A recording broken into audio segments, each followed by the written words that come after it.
Welcome to Jaspar's Wine Glug. This week, something a little bit different again.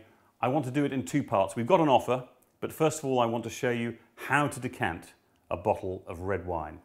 A myth often got very wrong by a number of people, and indeed some people I know quite well. Take your bottle of wine out of the cellar where it should be lying horizontal, so that the cork is kept wet, so the cork is fat in the bottle and no air can get in. So you've taken your bottle out and you've stood it up vertically. You want to do this 24 hours before you want to decant the wine. Treat it like a cafetiere of coffee. So you're allowing the sediment to sink gently to the bottom of the bottle.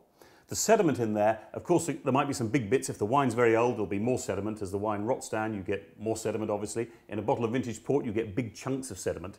But what we also need to remove when we decant the wine is the thin oak tannins that are in there, which have a bitterness to them. And so when we pick the bottle up to start decanting, we decant at a very gentle pace indeed, so that we don't stir it up.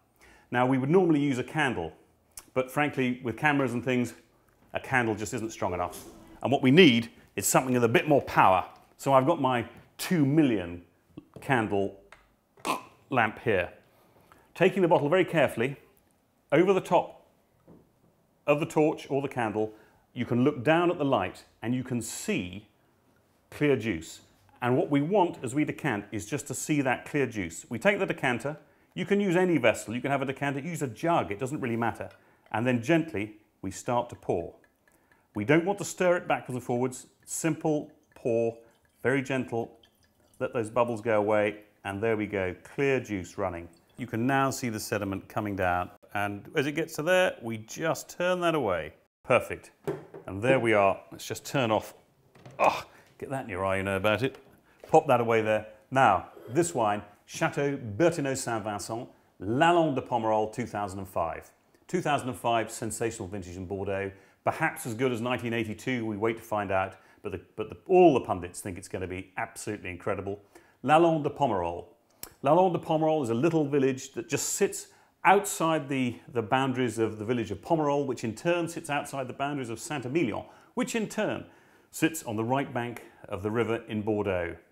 Here, the grape variety is Merlot, that's what dominates everything, and a little bit of Cabernet Franc. In this wine in particular, 75% Merlot, 25% Cabernet Franc. Merlot gives a lovely, sweet, juicy texture to the wine.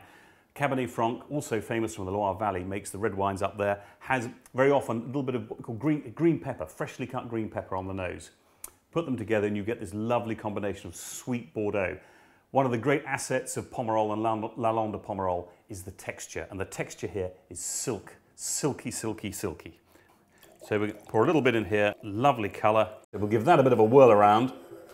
By mixing the wine with the air, I'm allowing it to age very quickly. Same principle in the decanter with the decanting. That large surface area that the wine is sitting on, the air is attacking it. If you just pull the cork out, and here's one of the old wives' tales, if you just pull the cork out to allow the wine to breathe, when you think about it, all you're getting is that tiny surface area to allow the air to get through. It's the size of a 5p coin. What you need is a big surface area. So back to the glass, swirling it around, getting that air in there, and then the nose. Lovely. Sweet Morello cherry. It's a lovely, rich flavour, a little bit of acidity in there, a little bit of mocha, that sort of chocolatey notes, and then